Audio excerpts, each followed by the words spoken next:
बड़ी खबर, ईरान में आंतरिक तनाव से भारतीय बासमती चावल की कीमतों में भारी गिरावट।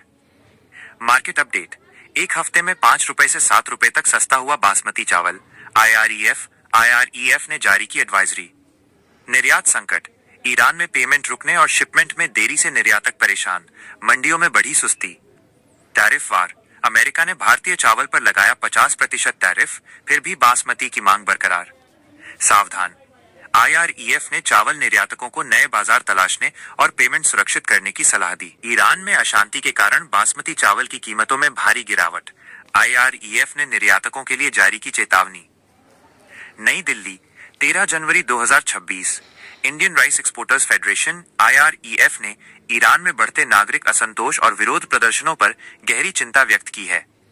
ईरान में जारी अस्थिरता का सीधा असर भारत के चावल निर्यात पर पड़ रहा है, जिससे घरेलू मंडियों में बासमती चावल की कीमतों में भारी कमी देखी जा रही है।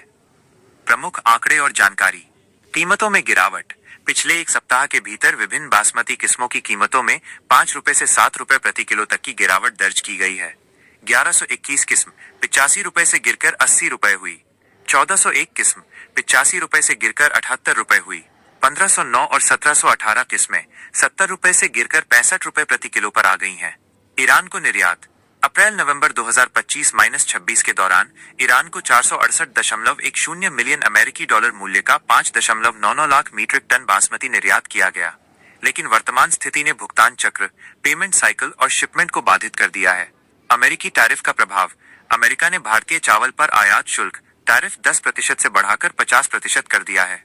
इसके बावजूद बासमती की विशिष्टता के कारण वहां निर्यात की मात्रा में बड़ी गिरावट नहीं देखी गई है। अमेरिका भारतीय बासमती के लिए चौथा सबसे बड़ा गंतव्य बना हुआ है।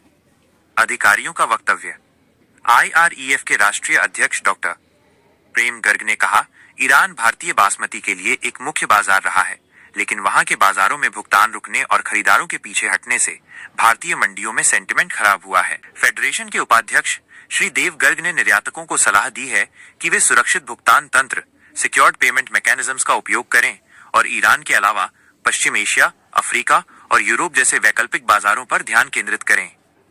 निष्कर्ष, आईआरईएफ ने सभी हितधारकों को सतर्क रहने और मौजूदा भू राजनीतिक संकट को देखते हुए अपनी इन्वेंट्री और ऋण जोखिम, क्रेडिट एक्सपोजर का पुनर्मूल्यांकन करने का आग्रह किया है।